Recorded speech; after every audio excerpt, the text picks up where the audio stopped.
Hey everyone, it's Pearlescent Toys back in today's video with another Marvel Legends action figure review, and today we're looking at the X-Men 97 Jean Grey. Back of the box, here's the barcode. Here is Jean Grey out of the packaging. I was looking forward to this figure actually. This is probably up there with like Nightcrawler and Executioner for figures that I was most anticipating from this newest X-Men 97 wave, and man, I am just so glad to have this in hand because she just looks stunning. She looks absolutely gorgeous. The VHS version of this figure of Jean Grey, it left a lot to be desired. Let's be honest here. It had like this bright orange hair, and of course that cell shading was just super annoying to look at, especially for like collectors who aren't really into that.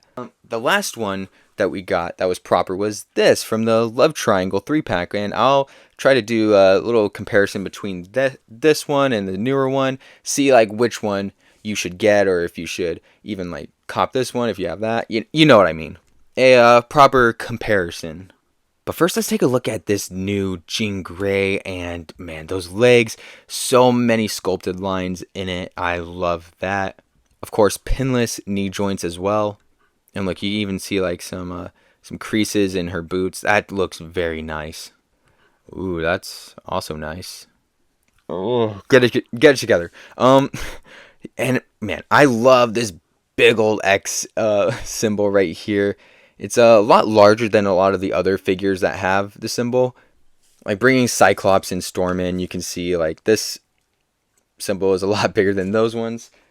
And then you get to the abdomen, probably what's going to be the most divisive feature of this figure is because it does not have an ab crunch or like a proper diaphragm joint, like a cut underneath the breast here. It's at the bottom of the waist, which is it's certainly a choice that Hasbro decided to make. It's something they've been doing a lot more with their figures recently. Of course, Executioner had the same diaphragm joint. I'm trying to think. Last year there was Luke Cage. Luke Cage had the same articulation. It's just being able to move at the bottom.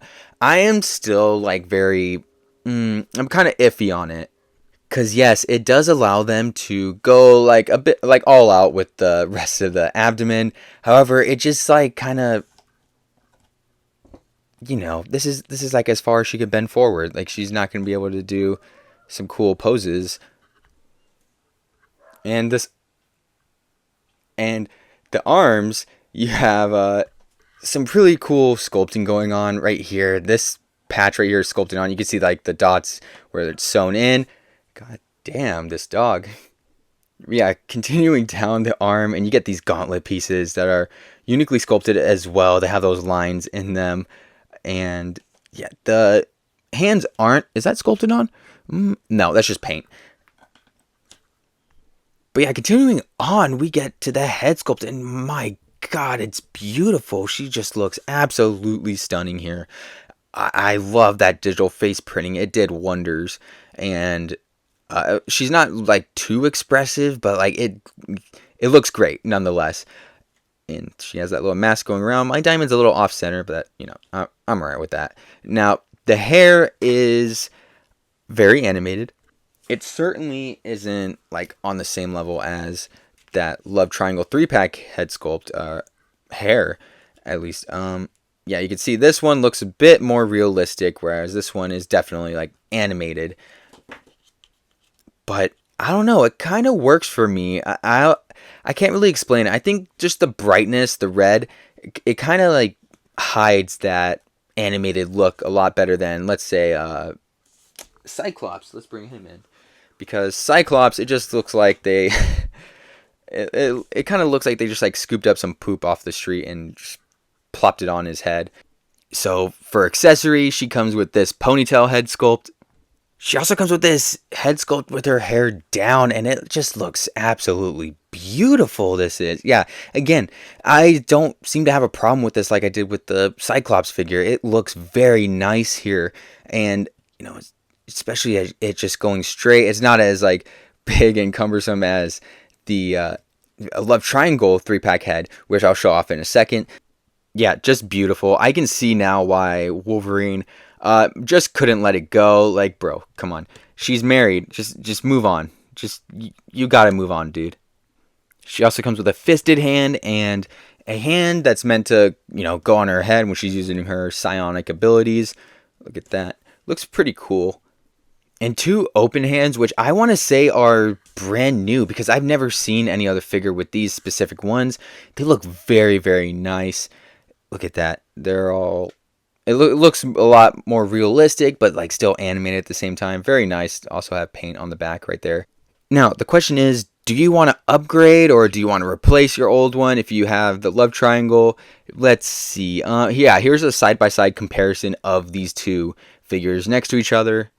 I mean, I know who's winning the head sculpt competition immediately. This brand new one, it looks so beautiful. This one, it looks good for its time, but I mean, without that digital face printing, this one, it just like blows this face sculpt out of the water. I mean, it looks kind of uncanny now. I even kind of like the hair better here than on this version. Yeah. And then you keep going down, and I mean, I gotta say, I wasn't like a true believer in this new one, but yeah, just looking at both these figures side by side, I think the 97 might be better. But there's, of course, those other 2 head sculpts that I was talking about, or that other head sculpt, and yeah, even here, I'm like liking this one more just because it's a digitally face printed. There's so much more detail in it. Yeah, this one, I kind of like the hair better on this piece, but yeah, this one is just a winner in my book. Don't get me wrong, this also looks like pretty, but this head sculpt is just downright gorgeous. So which one is better? That's up to you.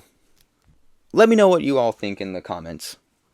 But going over articulation, the head moves up this much, goes down that much. There is side-to-side movement and some pivot right there, and the ponytail is also articulated, being able to spin all the way around. Her arm is able to bend up this much, and it has shoulder rotation as well. That elbow pad isn't connected to the diaphragm, so it moves along. You don't have to worry about it getting in the way. She has a bicep swivel, a double jointed elbow, and your standard wrist hinge going up, down, all the way around. She's able to bend this far back. Stop. And this far forward. Her leg kicks out this much, goes out to the side that much, and goes back a tiny bit. She has upper thigh swivel, a double jointed knee, and her foot is able to move this far down, this far up, and she has And now time for some size comparisons. Here is Jean Grey next to Storm and Wolverine, Gambit and Rogue, Bishop and Magneto, Cyclops and Executioner, Magneto and Nightcrawler, Cell-Shaded Spider-Man, and last but not least, the Marvel Legends Spider-Hams. Alright, time for my final rating, my overall thoughts. I think I'm going to give her a final rating of 8 out of 10. Yeah, this figure definitely surprised me, and just how pleasant it was. I am still not a big fan of that lower diaphragm joint. I think it just kind of sucks. But I love those head sculpts. They look so beautiful, so stunning, and I love the hand accessories. Would have liked some psychic accessories as well, some effects. But, I have so many of those laying around, it won't be too hard to throw some on here. But yeah, it still would have been nice. Great sculpt, and the paint apps also on point. I forgot to say, I love the blue that they're using. That metallic blue looks phenomenal. Yeah, 8 out of 10. But yeah, that'll do it for today's video. I hope you all enjoyed. Please like, comment, subscribe, share with a friend. Anything you can do that'll support the channel will be greatly, greatly appreciated. And with that, I'll see you in the next one.